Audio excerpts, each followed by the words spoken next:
Thank you very much, Commissioner Johansson. As you just said, the risk of trafficking human beings is still very high in the European Union, in the neighborhood, and in the world. But there are also examples which show that when we act together, we can prevent the crime and we can protect the victims.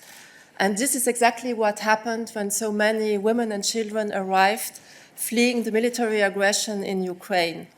The risk was taken immediately very seriously in the European Commission by Commissioner Ylva Johansson, but also by Europol, who considered the risk high, and also all those involved in trafficking human beings. Why? Because children and women are among the main victims of trafficking human beings in the EU. And Commissioner just mentioned there were 90% of those who arrived were children and women.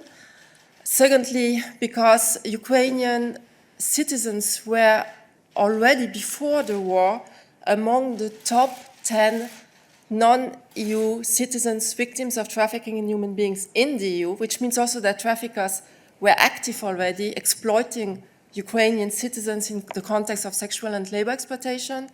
And third, unfortunately, not everyone has or had good intentions while offering transport, while offering accommodation.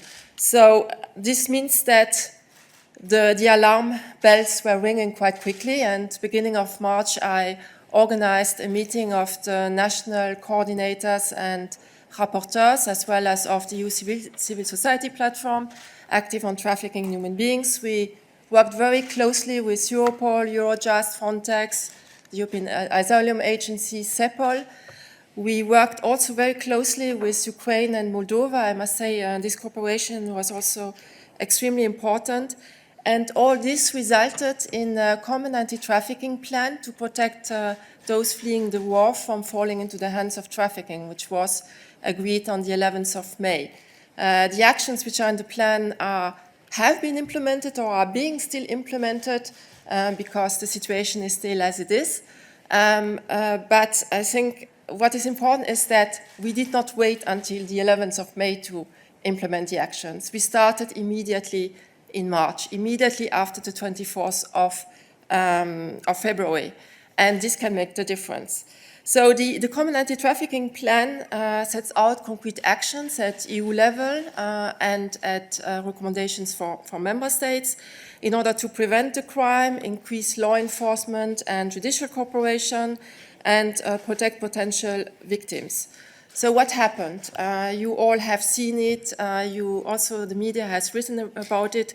There have been a lot of awareness-raising campaign carried out at EU and national level.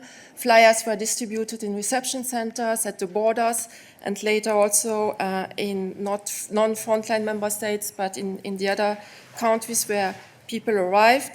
Member states and civil society organizations have reinforced helplines on trafficking human beings, which were available also in English and Ukrainian.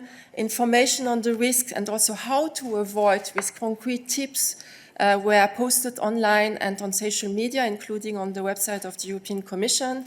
EU agencies and member states provided training to frontline professionals in order to be able to have indicators to detect potential victims, but also traffickers. And what is very important, operational actions have been organized by EU member states with the support of Eurojust, Frontex, Europol, and also the European Labour Authority.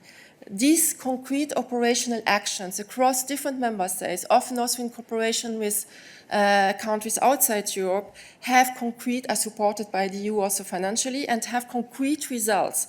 For example, there was an action in September with 17 member states plus 3 non-EU countries, including Ukraine. They checked online 30 online platforms to identify trafficking cases. This led to the identification of 11 suspects and 45 potential victims.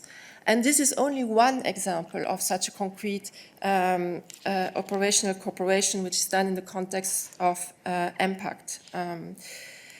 In order to improve prosecution, which was also mentioned as something which has to be improved, together with Eurojust, I organized a meeting with prosecutors and judges specialized on trafficking human beings in order to build expertise and also to see what has to be done if there are more prosecutions which have to happen and convictions in the coming months.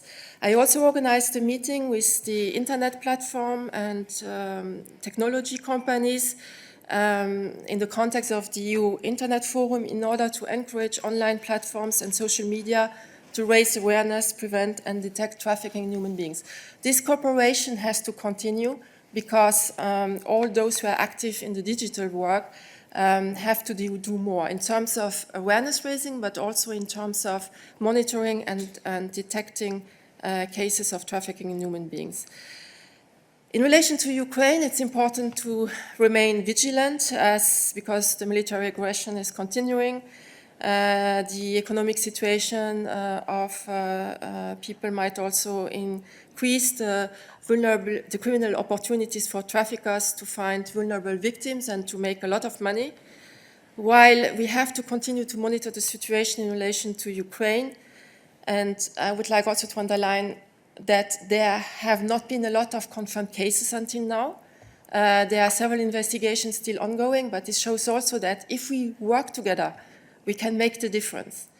But we should not only focus on Ukraine, obviously. There are all the other victims out there and all the risks which are there. As Commissioner Ylva Johansson mentioned, more than 50% of the victims are EU citizens, and the others are coming from non-EU countries. So we have to continue our efforts. We have to continue also to work with countries of origin and countries of transit of victims and of traffickers. Today's fourth progress report gives a good overview of the situation, the challenges and actions needed.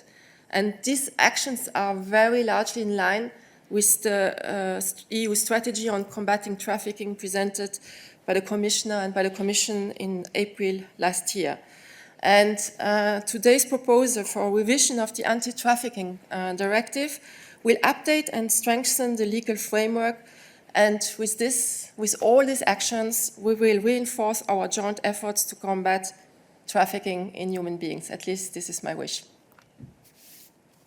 Thank you very much.